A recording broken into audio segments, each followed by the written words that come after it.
We're back, people, and today we're bringing down film on the Miami Dolphins offense versus the Vikings. This was a frustrating one because they were in control of the entire first half and could just not finish due to dumb mental mistakes. They were making explosive plays across the board. Both quarterbacks, Skylar and Teddy, played better than expected. McDaniel was calling a really good game, but the O-line really let the team down. The injuries obviously did not help. The Dolphins might be the most injured team in the NFL right now. Vikings played pretty good, but the Dolphins had plenty of chances to win and really beat themselves in a lot of scenarios. Not to take anything away from the Vikings because they deserved to win that game for how they played. But the Dolphins really did not help themselves with dumb mistakes, especially in the first half offensively. The defense did enough to win, so the offense really needs to clean up these undisciplined errors. So let's get right into this one. I really liked how the Dolphins attacked the middle of the field in this game. Really good game from Gesicki. You got to get him involved in these areas. Allow him to attack middle of the field. Allow him to work down vertically, down the seam. The Dolphins have been trying to work him too many times in the flat, getting him these yak opportunities. That's not where Gesicki's going to shine. You got to put him in these scenarios to let him work at his best. Really good job on the stick nod. Good job by Skylar, too, fitting this into a tight window. He sort of gives that peek to the outside. It makes the linebacker stay inside just enough because he peeks to it. And then the rest of the routes pull this flat defender outside, and then he gets right down the seam. Waddle ends up like boxing two guys out. I'm not sure about the spacing on this one. I think one of them maybe in the wrong spot. Waddle might have got too far to the inside, but ends up working out.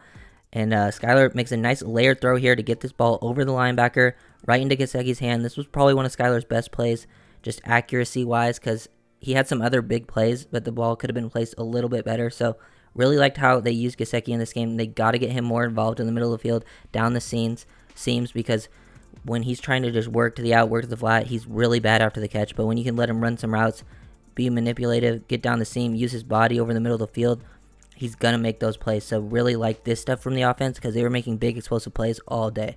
Dolphins could not finish while getting into Vikings territory. They were in Vikings territory a lot, and they just were not finishing these drives, either due to the offensive lineman giving up sacks, quarterback holding onto the ball too long, or dumb penalties. This one's a little bit of a mix. I would blame this mostly on Liam. I saw some people trying to blame Skylar for this, trying to hit the fake screen here, the fake blocking wheel route to Gesicki. I saw some people saying he should throw it. I mean, even if he does start to throw it, he's going to get hit on release anyways.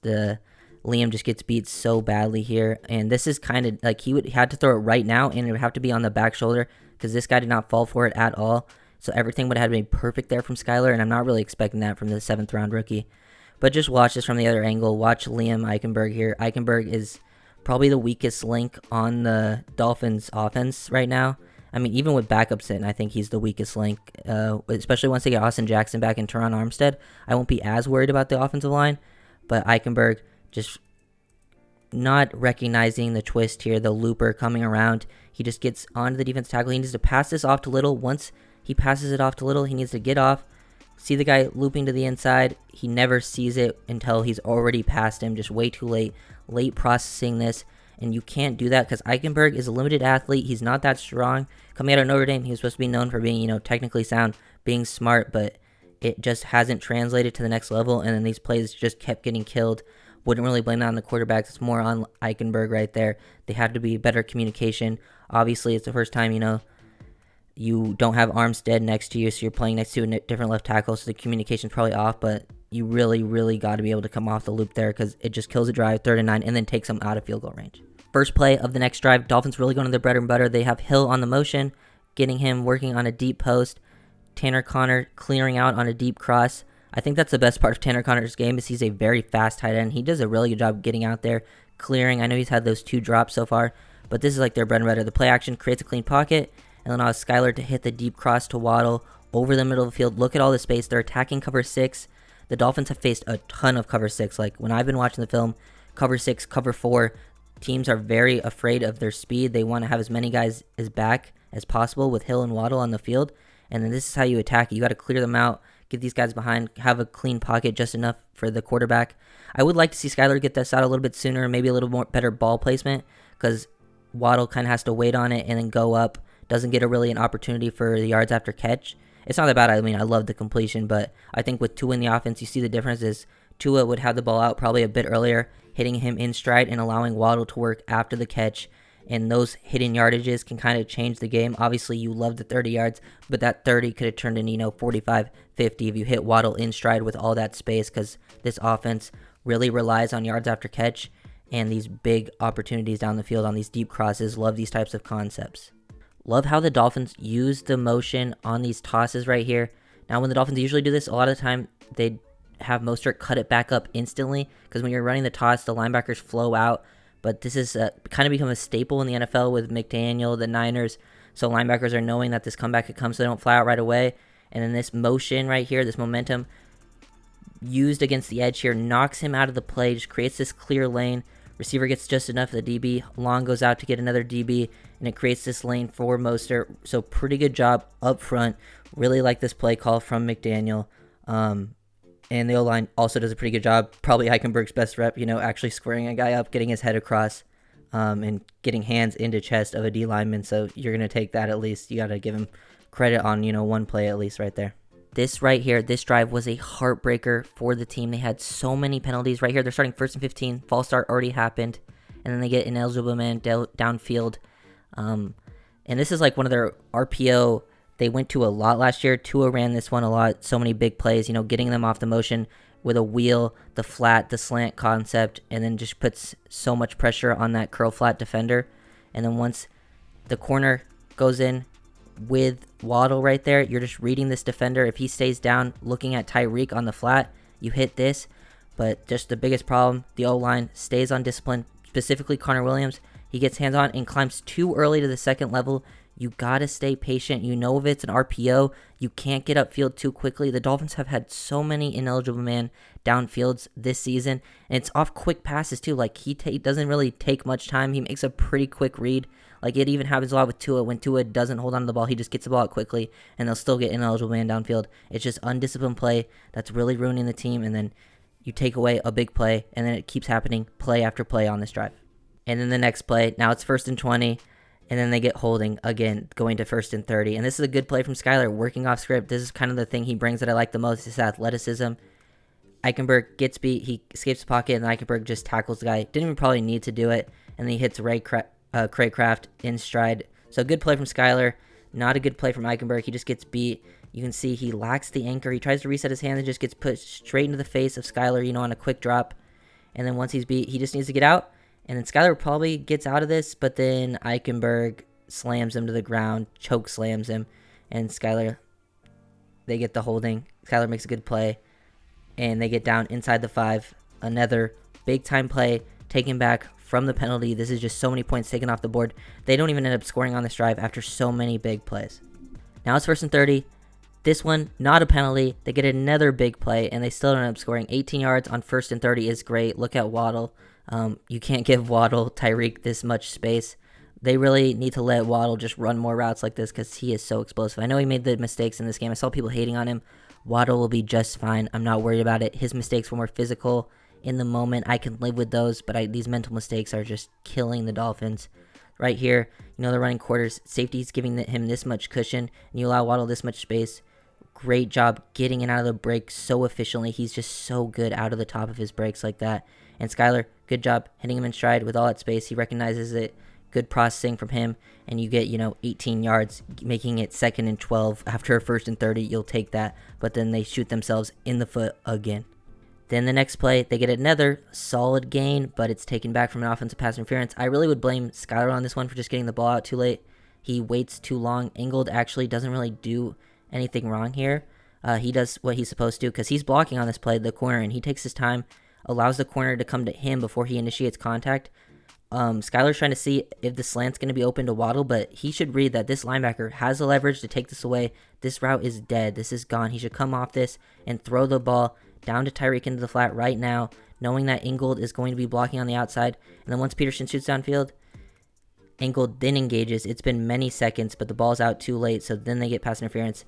And then Tyreek makes a great play after the catch, to pick up many yards, making a guy miss in the backfield. But so many penalties that just really killed the team, and it was pretty much a lot of different players' faults, from the O-line to Skyler making some mistakes to even some receivers getting some holding calls. This pass interference, wouldn't really blame Ingold, thinking it's definitely Skyler. So these mistakes hopefully will go away once Tua comes back, but they really, really need to get healthy and cut these undisciplined errors out.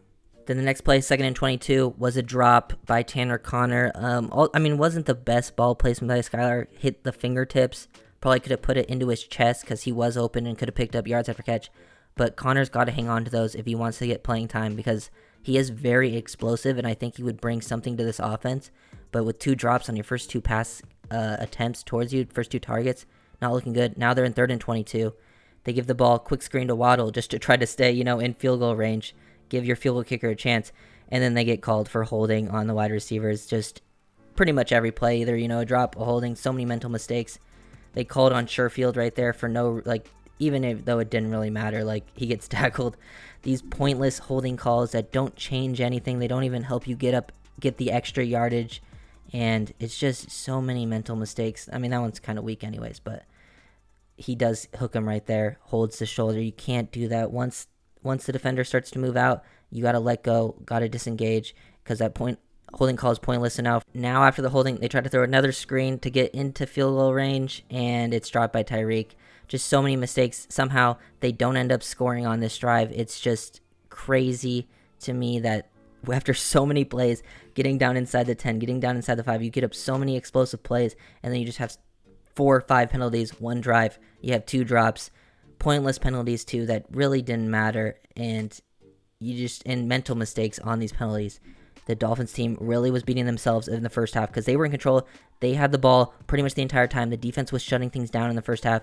They didn't score until the end of the second quarter, and they still went into halftime down. So pretty bad stuff from the Dolphins offense. He comes in and he hits Gesicki over the middle. Really good job hitting this right between the zone. Good tight window throw. Hits Gesicki in stride. Dolphins need to keep using Gesicki like this.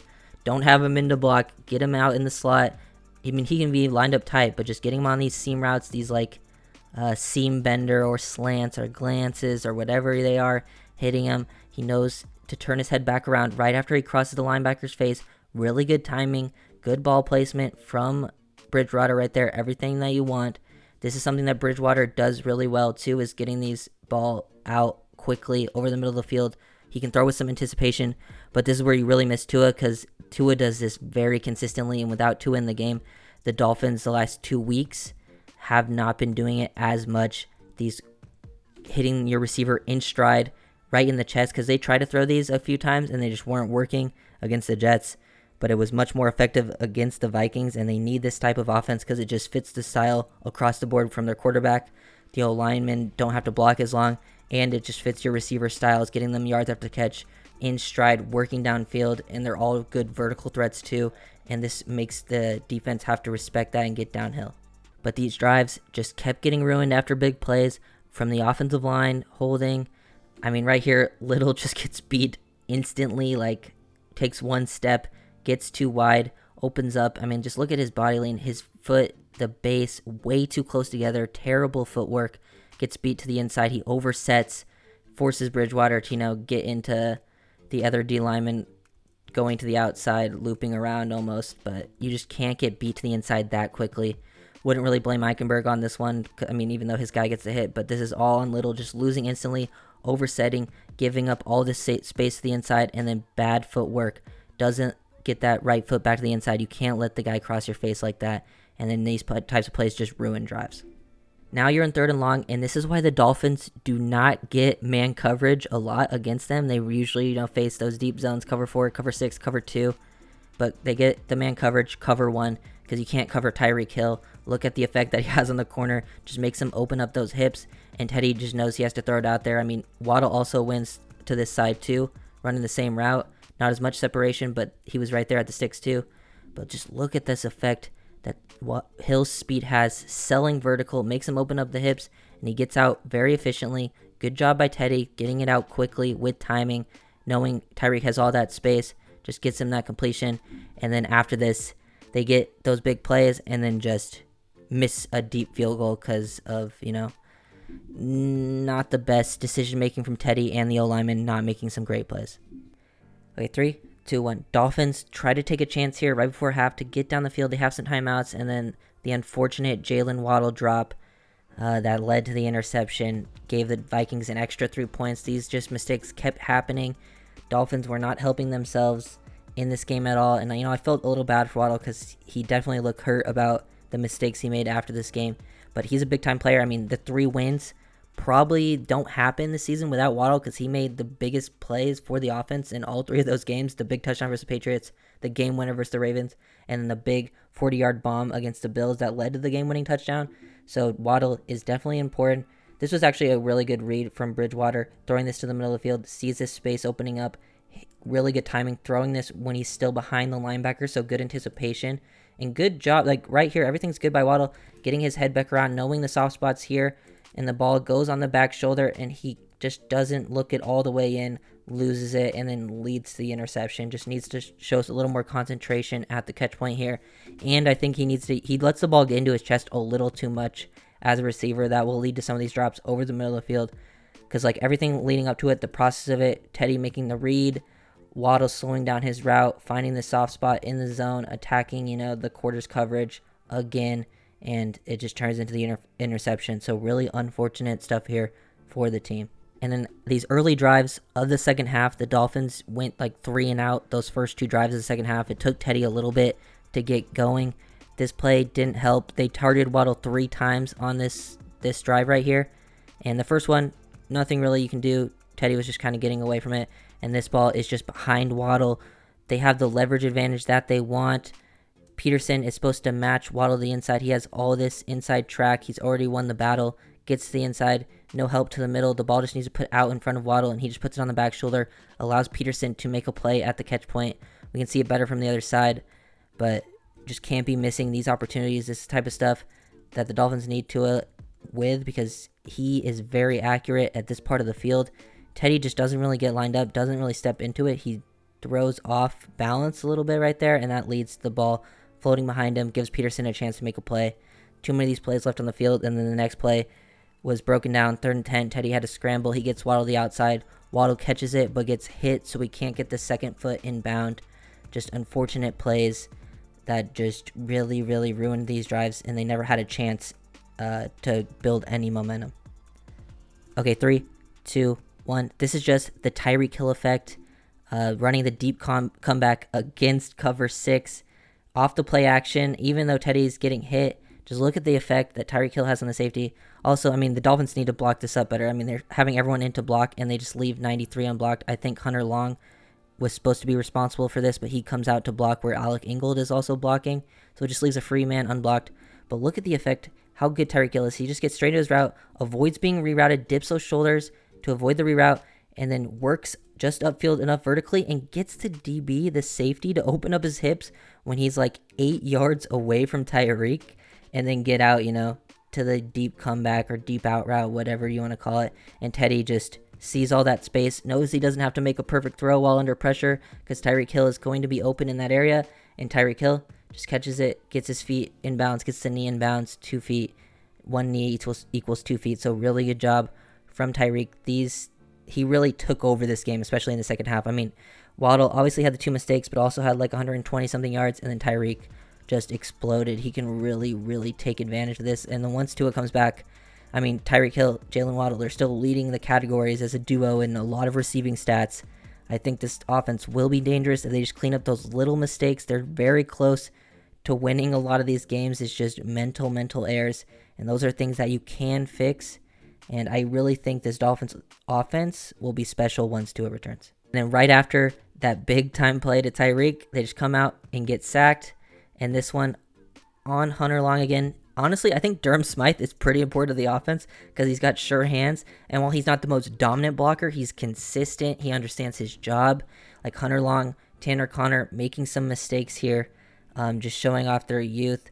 Like look at him kind of working the split zone, trying to come back to the other side, and he just runs straight into the hip of Little, which doesn't allow him to gain depth. And Zadarius Smith is just able to bend, beat speed to the corner, and just overall mental mistakes that keep happening from the young tight ends, the O-line, everybody just not being in sync. Hunter Long 2 plays in a row, kind of just messing up these plays, allowing guys to come in for free pressures and then end up, ruining these drives. You can't have a 7-yard sack on 1st and 10, like you're 2nd and 17. Converting that rate, the percentages are just very low. So they need to clean these mistakes up. Like I've been saying, it's just these little stuff that keeps happening, and it just never gives your receivers a chance because you're just getting sacked unblocked when you're going play action and have multiple people protecting the quarterback. Just want to show off this play to show off how good Tyreek Hill is. I guess the best part about giving up pressure sometimes instantly is, quarterback can work off script and they can lose track of Tyreek Hill. Look at his ability. Just watch Tyreek Hill on this play. Just finds the soft spot in the zone. They lose track of him because, Teddy's under pressure and they're just reading him. They're seeing him break the pocket. Tyreek Hill finds the soft spot, and look at this change of direction ability. This is insane.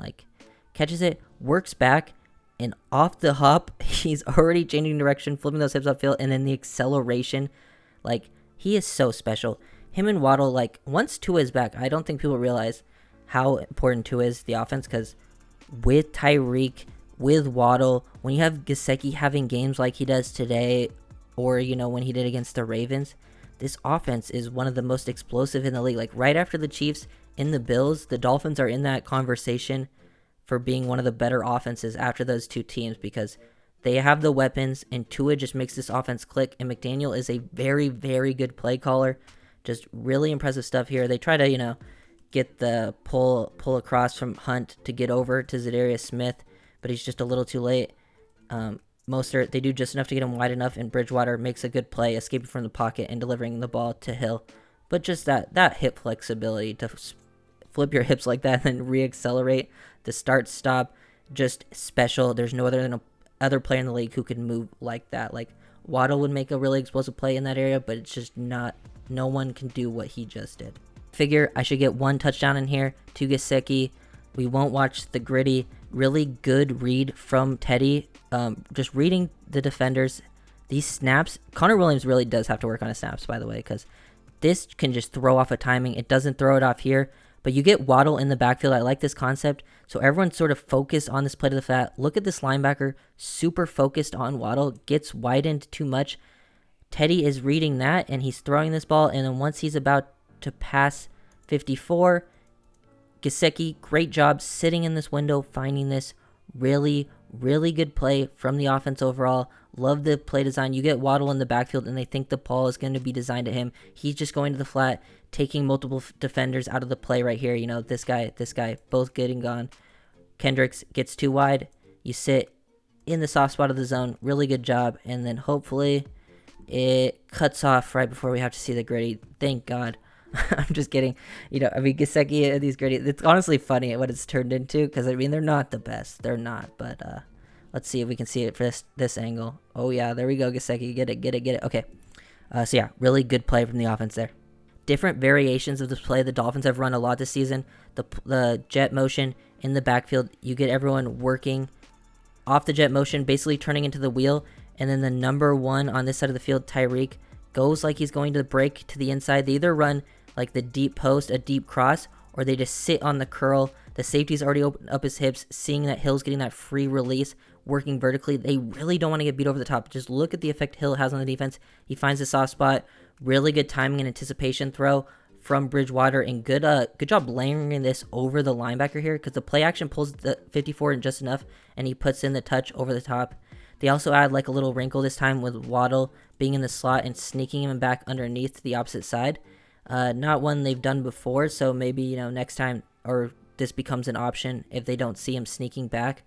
But love this throw from Bridgewater. I love this concept the Dolphins have been running all year, the wheel to the deep curl down the field, just finding the soft spot, and that has been open all year long. And then the story of the game, after one big play, it then gets canceled out by either a big-time sack or a big-time penalty happening right after. Little just gets beat. Bridgewater also doesn't get any help here just by kind of just going straight into Little. They're sliding to the right here, and they're just leaving Little on an island. Usually this Armstead, you're kind of happy with this, but you leave Little on an island with Zadarius Smith, I believe, and he just loses. They're both low here. This leverage battle is pretty insane, but he just wins the strength battle, gets him right into Bridgewater, and then finishes with a sack. Just too many plays like this happened throughout the game. They had so many explosive plays to then either beat with mental mistakes or just getting beat off the line, and just so many areas, giving up so many pressures. Now it's 4th and 5. Dolphins still have a chance in this game. They're only down 16-10. they honestly should be leading in this game with how many points they've left on the board and how many points they gifted the Vikings at least 3 points. They also missed a field goal, and they had so many times they drove into the Vikings territory and came away with nothing. And then they get 4th and 5, and just look at Tyreek Hill winning his battle in man-to-man. They try to run man cover 2. They try to basically man cover 2, but this safety is bracketing Hill, and even though he's doubled, he's still able to get out. Look at that hip sync, create the separation. Bridgewater has to escape the pocket, and he's still able to get the first down and even create some after the catch. Hill, just an absolutely special player, one of the best players in the entire NFL. Last play that I'm going to break down, and I hate to end on this one because this is like the killer of the game because they end up scoring after this fumble. Because this is 2nd and 14. This is a big play from Waddle. He wins his one-on-one matchup. He does everything that he needs to and then fumbles. Like, I just felt bad for the kid. Obviously sad. I mean, he has the outside leverage, so he has what he wants. Works the split release. Gets upfield, dips those shoulders so he's even with the corner. Leans back into him to beat the man. Then sort of chicken wing. Create that separation with physicality. Waddle does a really good job with that. He can create separation in many ways. The whole process of it, everything's good here. And then he just tries to make the guy miss, doesn't secure the ball enough after the catch, and then gets stripped, and it's just really unfortunate. He was obviously devastated on the sideline. We'll try to watch from the other angle. We can see the strip a little bit better, but just sad stuff. Honestly, just kind of loses it, and I think his arm gets hit on the backside of it, but just doesn't have it tucked enough when he's trying to make the guy miss, and he almost just loses it on his own there, but really, really tough play. I don't know if we've seen Waddle fumble before. He's had some drops, which obviously he needs to work on, but they're more concentration issues, letting the ball into his body. But yeah, tough stuff to watch because I love Waddle. He's one of my favorite players in the league. And honestly, devastating loss, but hopefully with Tua back, the Dolphins can really turn things around. I know they're like 10, 11, and 1 or something like that with Tua in their last 12. He's obviously very important to the team, I think. With the next 5 games, the games are all very winnable. The Dolphins are the better team, honestly. Even with injuries, I think, against a lot of the teams they face up against, they're the better overall team, so they could go 5-0, hopefully with Tua back. Hopefully just Tua stays healthy. That's all I'm really rooting for at this point is the Dolphins to stay healthy because, oh my God, they're losing people left and right every week. They lost Nick Needham to a torn Achilles this week. I hope he gets better. It's sad to see, guy that's been with the team for a few years, undrafted rookie, or he came as an undrafted rookie and made the team and has been a starter for the last few years. So hopefully Needham gets better. And yeah, I'm not too worried about the team once Tua comes back. Waddle will be fine. Don't worry about that. The O-line is the biggest problem. Might need to switch Connor Williams to left guard and give Michael Dieter the nod at center because Williams has been good, but his snaps kind of suck. And Eichenberg has been bad, and Williams has left guard experience, and Dieter can't really be any worse than Eichenberg is playing. And I feel like putting him at center, he'll be better with his snaps too. So I think that might be the move. Armstead at left tackle, Williams at left guard, Dieter at center, right guard Hunt, and then right tackle Austin Jackson once he returns. So if you guys enjoyed, make sure to like, comment, subscribe, and I'll see you guys next time. Peace.